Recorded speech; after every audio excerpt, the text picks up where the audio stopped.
All right, so we are talking about Edward Taylor. I'm going to cover some broad strokes, but you should definitely go back and read page 69 to make sure you get everything that you need to, as well as page 70. We're going to talk about conceit and paradox, and then we're going to look at examining structure of the poetry and comparing worldviews. But you should make sure you go back and thoroughly read those two pages, 69 and 70. So, do you guys journal or use a diary at all? I journal a lot. Yeah. You journal a lot, and you too? Wow, okay. I mean, there's only two of you, but they're the first class where everybody in the class said that. So. I do too, not as often as I have in the past, and I kind of go back and forth in and out of it, but that's good. Why do you guys journal? What's your reason for doing it? I just love to look back. Look back. So after you journal in years to like many months after, maybe you go back and read it.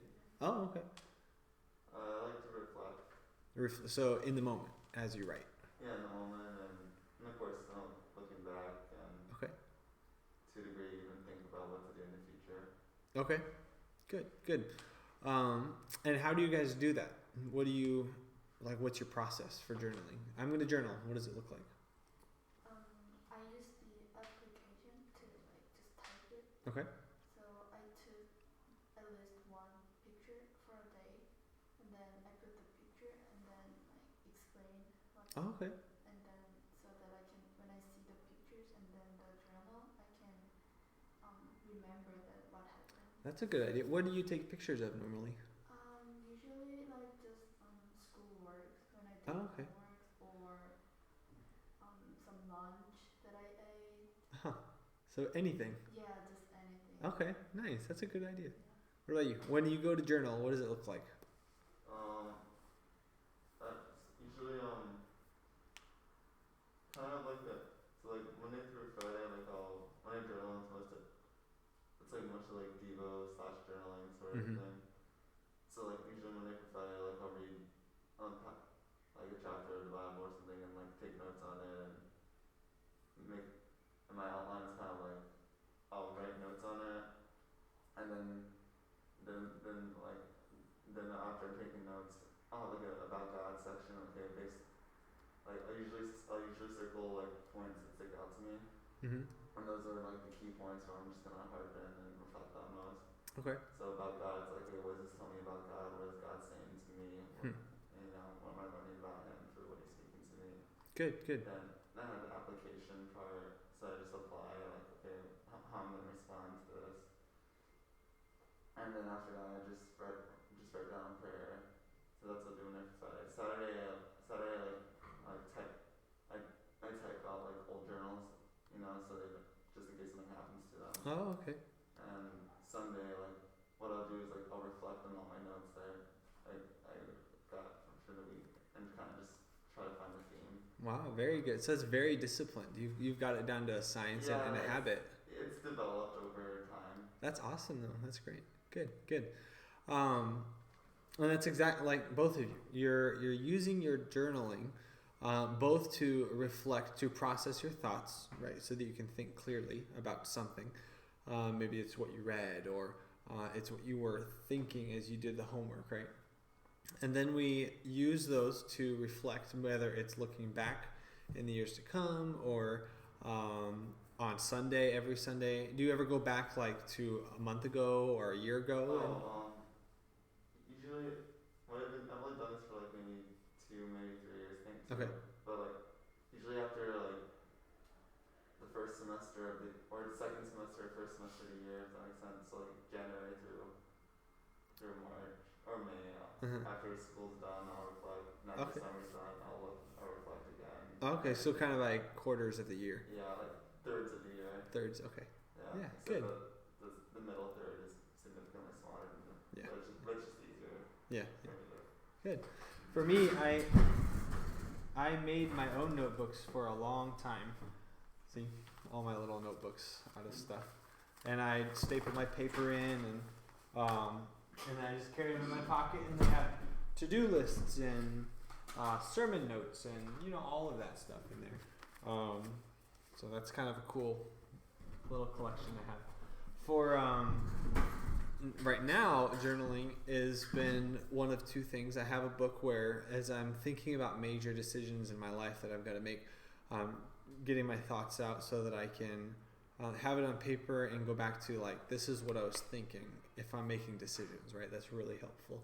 But then also, like for me, as I do a Bible study, I'll be taking notes. So I'll read a passage, I'll mark down my observations, then I'll read it again and I'll compare it with the observations and think about interpreting it. And like Joseph, for example, Matthew 1, Joseph did not divorce his wife.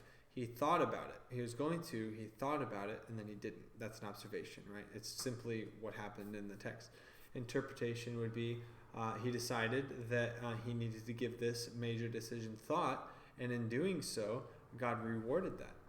Now I'm adding information, thoughts of it, based on what I've concluded because of what happened, and then the application. I need to make sure that before my big decisions I give thought, and I'm not rash, things like that. So I work my way through that, and I take notes about it, and then especially in the interpretation and application, it gets fuzzy, and I just end up journaling. Big sections, like a big paragraph of getting my thoughts out of, like, this is how it matters to me, and these are my thoughts, and what it would look like in this scenario in my life that I'm thinking about, and then it's all in one notebook. So that's kind of what journaling looks like for me. So Edward Taylor, our author, he is a journaler. He is just like that. But he was a pastor. So he was a pastor for 50 some odd years. It says there in the bio somewhere. And as he was a pastor, he would be preparing especially for his the communion service. So preparing to preach for the communion at church. And as he would be doing so, the way that he journaled and meditated and prepared his mind and his heart for the sermon and the service was by writing poetry. That's what he did. Why do you think that he would choose poetry? Why poetry over writing out our thoughts like we have discussed? Why would he do poetry? Poetry creates detail. Okay, good. So poetry is going to require a certain amount of detail and specificity, right? Yeah. Okay. What else?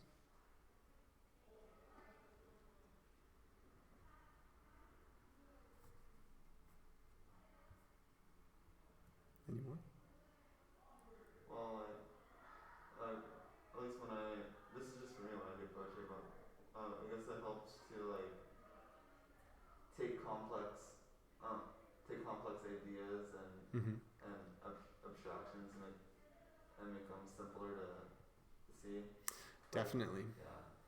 Yeah. But at the same time, you can get into more complex ideas, right? So it doesn't necessarily mean that it has to be complex, but that the idea or many ideas, you break it down into simple ideas that together provide a more complex picture, right? So with his poetry, that's exactly what's happening. Is he's taking an idea and he's breaking it down. So one of the poems that you're going to read as homework is Huswifery, and huswifery is the process of making your own clothes, okay? And so he takes all the different stages and breaks them down and then pulls analogies from each of the different stages. So it was this very complex process, but he's taking pictures from each stage and he's using them as analogies for our spiritual life. So, and that's exactly what he does, is it helps him break down complex theological ideas and discuss them in a way that provides clarity, organization, a way for us to think about the things that matter, these spiritual truths and doctrines, but in a way that's easy to remember too, right? So it's going to be a lot easier to remember. And that's not even to mention that God is a God of beauty. He created the world to be a beautiful place. And that beauty is composed of rules, which we call aesthetics, right? So when you design something like this, it does glorify God for having been created in a poetic fashion. So And all of those are the different motivations for why he would do it in poetry. So Taylor was a colonial Puritan minister who wrote religious poetry as part of his fellowship with God. I'm not reading from his biography yet. This is some background stuff. His poetry, like I said, it was theological, and we're going to get into metaphysical poetry in a moment on the next page. And it was very theological, doctrine associated, ideas, right? However, that doesn't mean it was just in the clouds, okay? His poetry, what makes it so unique and special is how intimate it was. It was very personal poetry, and we'll see why. He actually didn't even publish it. So if he was in, 17th century, 1640, so right at 1700s, we didn't even find it until 1930, over 200 years later. So his poetry is very personal. He didn't even publish it. It wasn't out there. It's just for himself and to prepare for the sermons and for his family, right?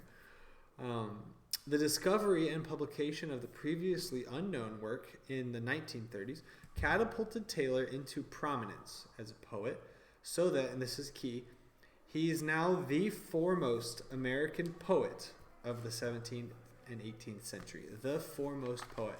And he was unknown. And that's just so cool. Although complex in form and style, it is metaphysical. It's talking about complex ideas. And the way that he composed his poetry is complex. There's so much to analyze in the structure, the feet, the meter, the stanzas, the figurative language, all of that. It's very complex and very skilled. Yet, Taylor's poetry derives from his recognition, so here's some themes, that one, he's a sinner, completely unworthy of God's love, and that Christ is his only hope for salvation from this sin. So those are the three main themes that you'll find in his poetry. Not just in the selection that we look at here, but if you read all of his poetry. But then his poems possess an atmosphere. So we've got themes and atmosphere.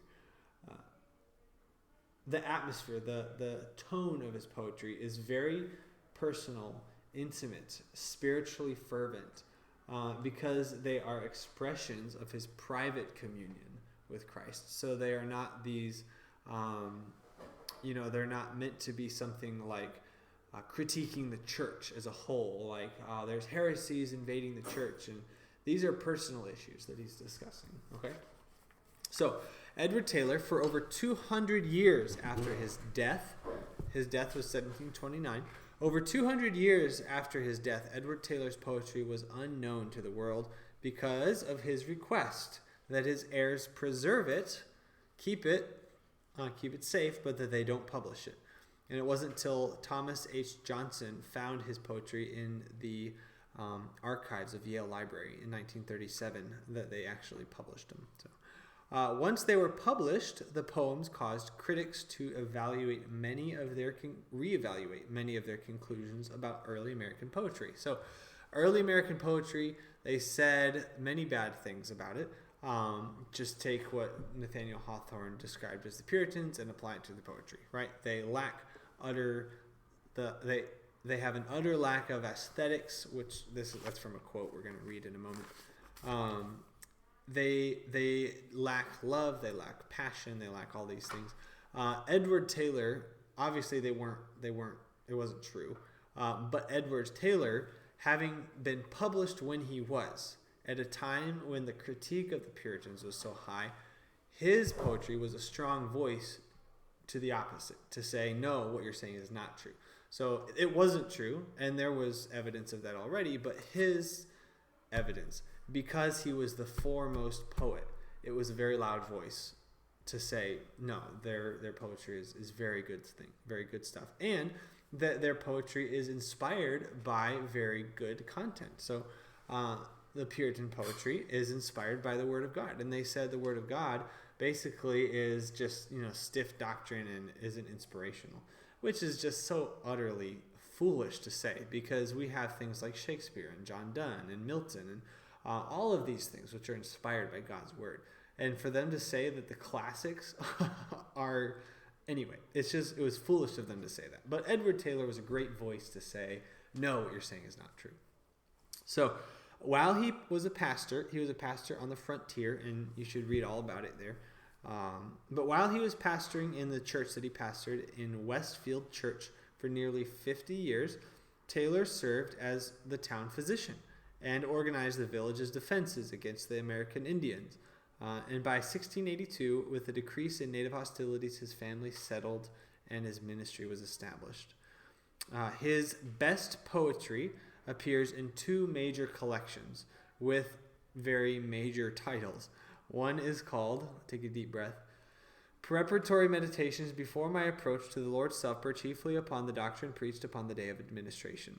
So, Preparatory Meditations is his meditations preparing to preach the Lord's Supper. Okay, that's what that is. And then the second one, I think longer, and God's determinations touching his elect and the elect's combat in their conversation and coming up to God and Christ together with the comfortable effects thereof. Let's talk about each of those. Preparatory Meditations includes 215 poetic meditations written somewhat regularly on 2 to 4 month intervals from 1682 to 1725. So during the time he was a pastor, every month or every week, however often they had their communion service. Our church does every month, but some churches do it every week. Some churches do it every year, but I think that's too few, so in my opinion. Whenever they would have communion, he would prepare for that sermon by spending some time meditating. Part of that meditation process was his writing of the poetry. And he would write a new poem, thinking about all the different aspects of Christ's atonement, what the bread and the wine mean for us spiritually, and not just as reminders, but as spiritual food for our souls. And as we take the communion in faith, you think about all these aspects of the doctrine and how good and sweet and true and beneficial to us that they are as a means of grace. And he would write these poems about all these different aspects. And a new one every 2 to 4 months. The second collection was God's Determinations.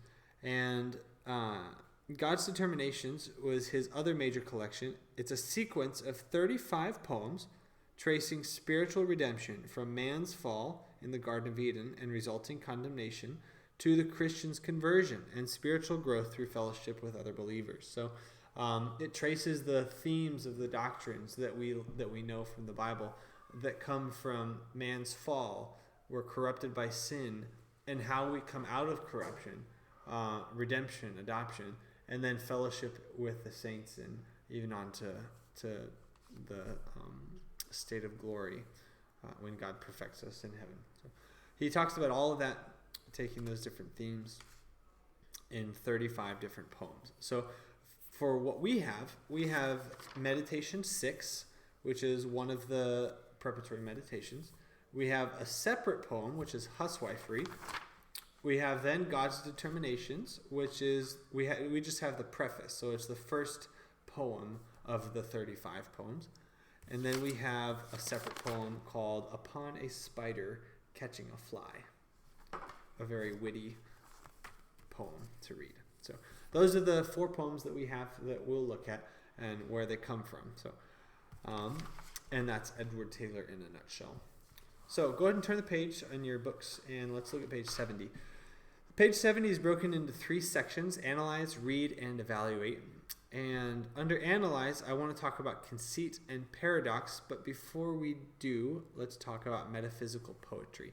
Metaphysical poetry is a genre of poetry that is, it refers to a group of people called the metaphysics, or the metaphysical poets, one of which is John Donne. And they try to discuss very philosophical, theological ideas. So mostly ideas. That's what they're concerned with. That's what metaphysics are. It's things in the metaphysical realm. So ideas and things about things is the idea.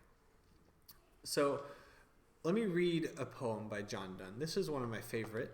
It's an apostrophe, which we remember from Anne Bradstreet's Author to Her Book. Apostrophe is writing something to someone or something that's absent. It might not even be a real person. So in this case, death, he's writing it to death. Death is personified as a person. So we got personification, and it's an apostrophe writing this to death, and he's mocking death. And I love this because death has no more power over us. Death, by John Donne, is called Death Be Not Proud. Death, be not proud, though some have called thee mighty and dreadful, for thou art not so. For those whom thou think'st thou dost overthrow, die not, poor death, nor yet canst thou kill me. From rest and sleep, which but thy pictures be, much pleasure then from thee much more must flow. And soonest our best men with thee do go, rest of their bones and soul's delivery. Thou art slave to fate, chance, kings, and desperate men, and dost with poison, war, and sickness dwell. And poppy and charms can make us sleep as well, and better than thy stroke. Why swell'st thou then? One short sleep past, we wake eternally, and death shall be no more. Death, thou shalt die.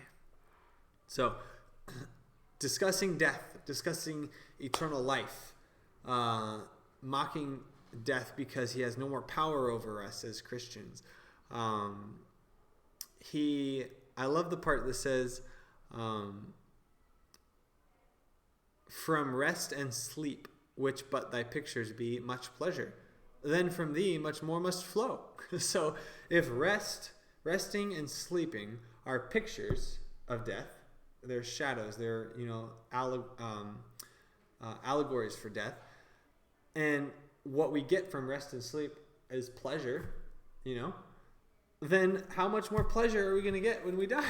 Like, death has no power over us. And then the end, he says, death, you think you're so big and bad because you dwell with war and prison and sickness, but you're a slave to fate and chance and kings and desperate men. You have no power. You're a slave, and you dwell with poison and war and sickness.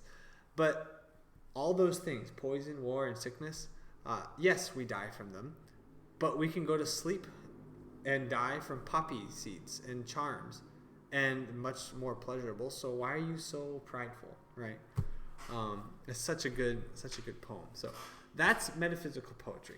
However, what it lacks that Edward Taylor does have is that intimate aspect, right? So Edward Taylor's are going to be similar in that he discusses these metaphysical ideas of love and faith and death and doctrine and theology, but he also is going to discuss how those things matter in his personal life. Okay, that's metaphysical poetry. So another aspect of it's not really what makes metaphysical poetry, but it's so common in metaphysical poets, and the metaphysical poets got so good at it that it's very characteristic of metaphysical poetry, is conceit and the word play and their ability to make play on words and puns. They were really good with that, and Edward Taylor's really good at that too. So one of those tools that we use to compose poetry is called conceit. And conceit is a type of metaphor. So we remember metaphor is a comparison of two dissimilar things. And conceit is when you take something and you compare whatever it is, which in this case is a metaphysical idea, and you compare it to that thing. So Edward Taylor, a lot like Anne Bradstreet, because they are Puritans and they're very down to earth, he takes very earthly, normal things like making of clothes from scratch, or money in your hands, or spiders and their webs, those kinds of things, right? Very mundane ideas, and he creates a conceit out of it. So let's read along what it says about conceit on page 70. Conceit, a striking, often elaborate comparison, carried out in the considerable detail. So he'll find so many different aspects, down to the threads of a clothes, in order to draw out a comparison and an application about whatever doctrine he's talking about. So very detailed. For instance, Taylor introduces a metaphor, a comparison of dissimilar things in the opening lines of Meditation 6. Am I thy gold? and he develops the comparison throughout the rest of the poem's stanzas. Taylor employs conceit and huswifery in a similar fashion. As you read those two poems, not only determine what conceit Taylor is using, but also notice how he develops the comparison. To what detail does he do? Does he compare them? And how many different aspects of whatever the topic is? Making of clothes, money, am I thy gold? Like, how many different aspects of money is he pulling out? Think about it as you read those poems. So that's conceit. It's a type of metaphor.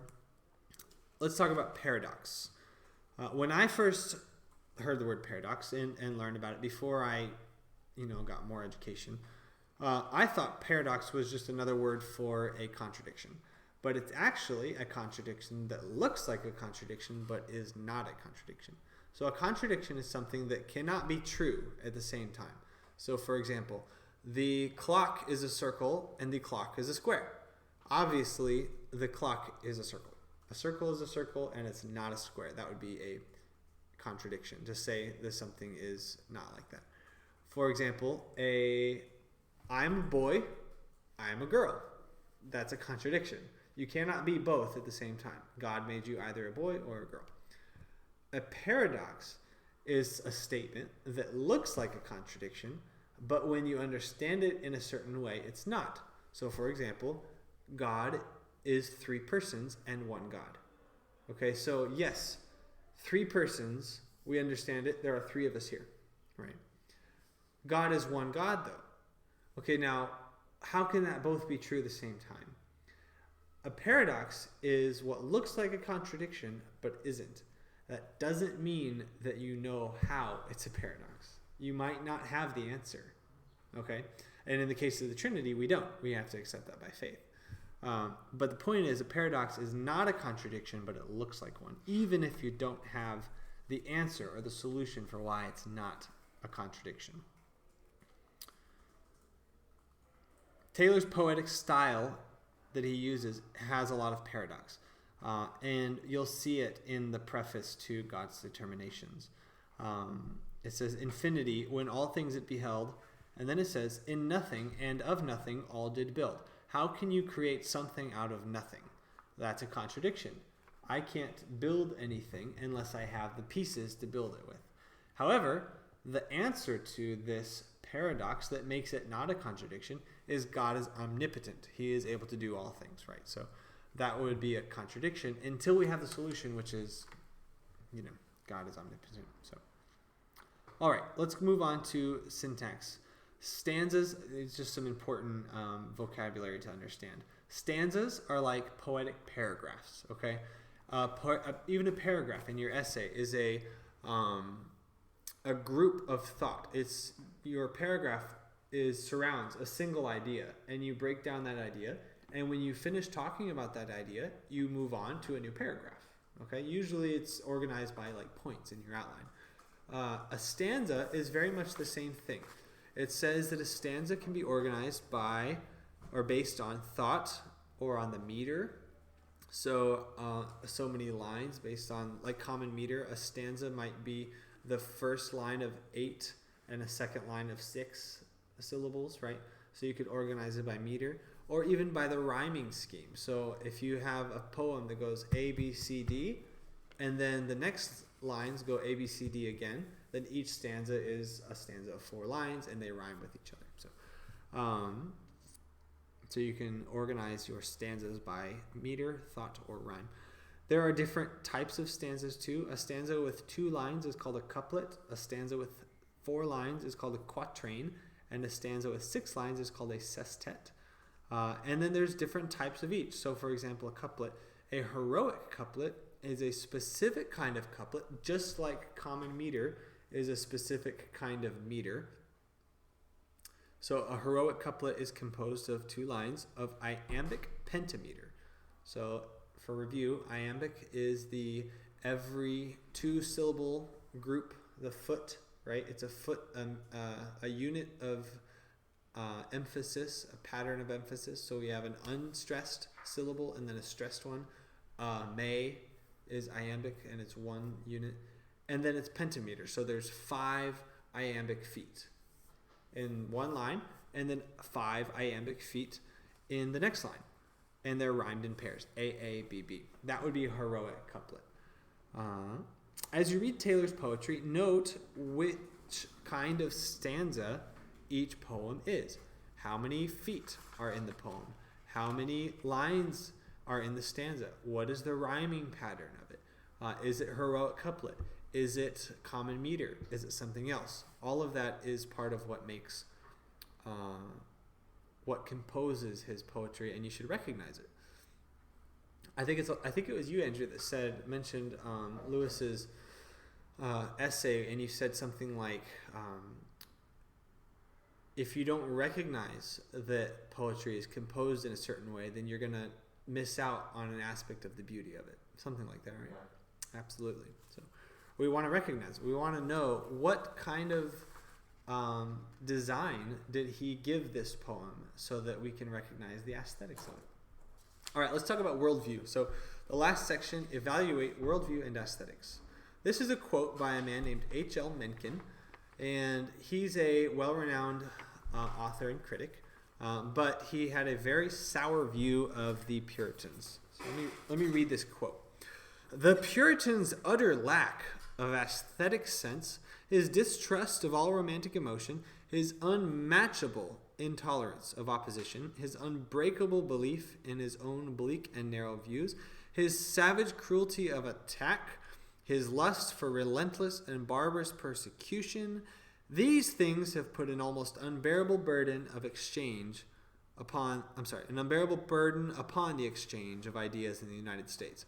So in other words, the Puritans, because they lack all these things, aesthetic sense, an ability to recognize what makes something pretty, his stubbornness in his belief of his bleak, dark, sad, and narrow views, right? His stubbornness in opposing somebody who has a difference of opinion and belief, his unbreakable belief in his lust for relentless, barbarous persecution, blaming that the Puritans were persecuting other people of religious beliefs in the United States because of saying only Christians should be in government positions and things like that. All of those have done what? They have made it so that the exchange of ideas, communicating differences of opinions and discussing them and debating them, coming to solutions, those characteristics have placed a burden on the exchange of ideas, making it hard to exchange ideas. But is that critique accurate? So that's what you need to decide. So as you read his poetry, Edward Taylor's especially, think about that quote.